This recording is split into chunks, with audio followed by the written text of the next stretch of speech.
Pokemon. They have never ceased to amaze me with all their amazing creatures. They've always delivered for 20 years straight now, and I don't see them stopping anytime soon. The largest bestiary of any game, let's take a look at my top 10 favorites.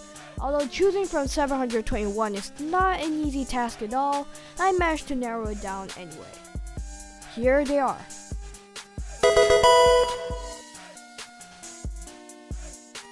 Heracross. Back in Gen 1, bug types were pretty much useless. The three or so moves they had were Twin Needle, Leech Life, and Pin Missile. Not very impressive. They had weaknesses to the most common attacking types and they were pretty much useless. There were some bug types that people like Scyther, Butterfree, and Pinsir, but they weren't really useful competitively. Enter Heracross. This Pokemon had a signature move going for it, Mega Horn, a base 120 power bug-type move introduced in Gen 2. That changed everything. Psychic types were nerfed and having an advantage against the newly introduced dark types, bugs were at least not too out of the question for having on your team, and the number one choice back then was Heracross. To me, his design is simple but strong, and he's still awesome even with all the new bug types coming out today.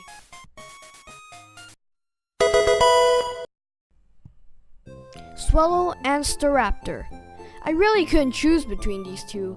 They're found really early on in Gen 3 and Gen 4 respectively, and they're both badasses in their own right. Swallow was one of the first flying types I ever saw. Through the Advanced Generation saga in the anime, Swallow was such a tank on Ash's team. It took on so many attacks and still got up until the very end. And who could forget Thunder Swallow? No matter how BS that is, I still love it. Staraptor is, well, awesome. It had one of the best move pools of any early bird for the time, having access to moves like Brave Bird and Close Combat through level up. And this design makes him look so epic. These two birds hold a special place in my heart for exactly those reasons.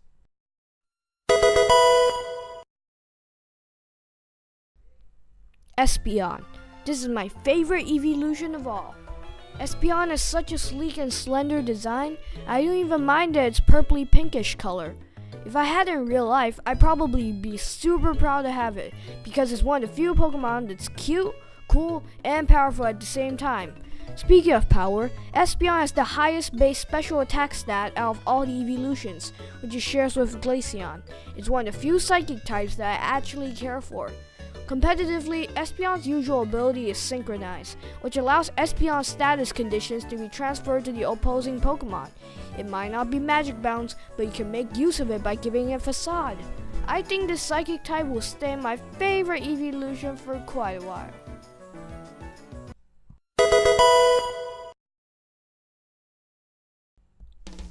Clawitzer, the most recent Pokemon on this list. I've barely seen any mentions of this Pokemon on YouTube, and I still don't understand why. Probably because his gimmick is too similar to Blastoise or Octillery, but I still prefer him over all of them. First of all, he has a water bazooka connected to his arm. Oh wait, do I need to explain more? Alright then. I think the reason I like him better than Blastoise is because if I were to choose having a water cannon on my arm/shoulder than on my back, I'd probably choose the arm. So yeah, watch out for this guy's water gun.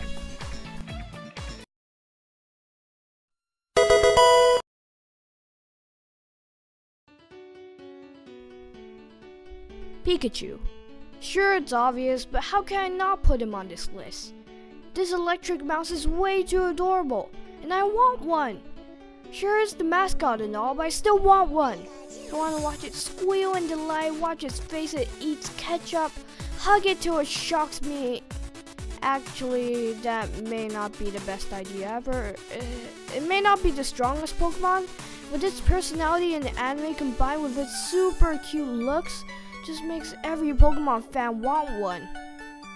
Thank God they went with Pikachu instead of Clefairy as the mascot.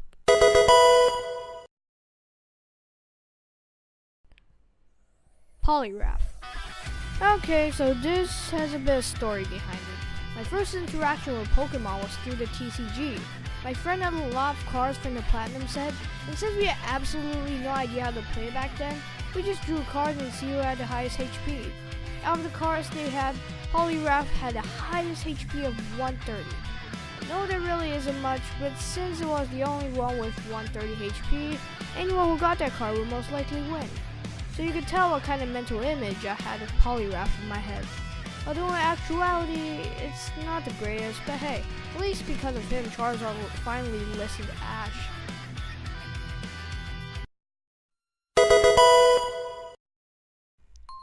Fortress.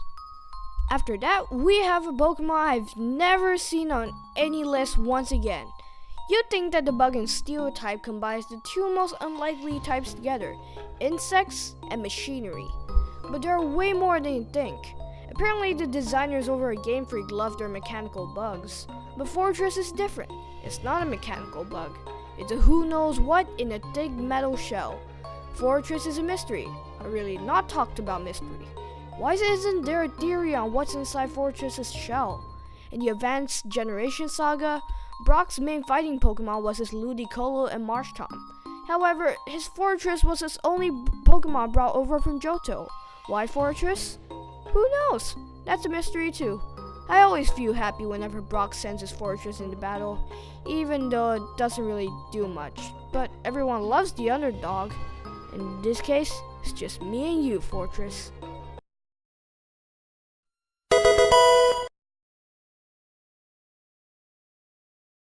Metagross. This is one good looking claw thing. Sure, pseudo counterparts Salamence may have more fans, but I still prefer Metagross because he just appeals to me that much more. I can't even imagine owning a Metagross in the Pokemon world. Just send this guy out and BAM! Have fun dealing with him. Oh, did I mention he can Mega Evolve? Starts off as a weak little Beldum, only knowing one move to level up, and that's Takedown. However, through dedication, Metagross will become one of the best members of your team. Although, I kinda do have a question about its evolution method though.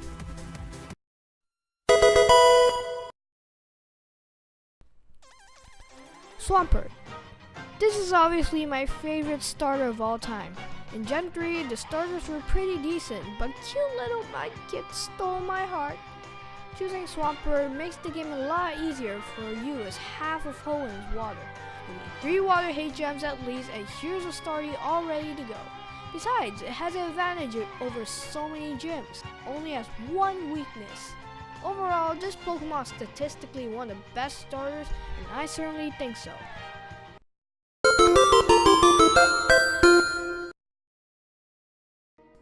Klinklang.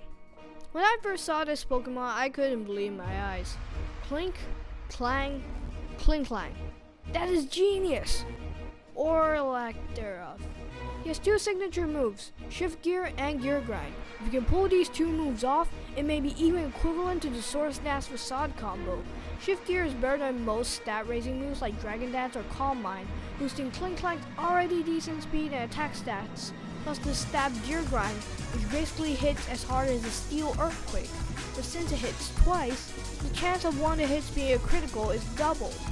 Klinklang is just so much more than what people give it credit for. Sure, its design and name are probably one of the laziest ever, but I love him for having those qualities and the potential to wreck teams competitively.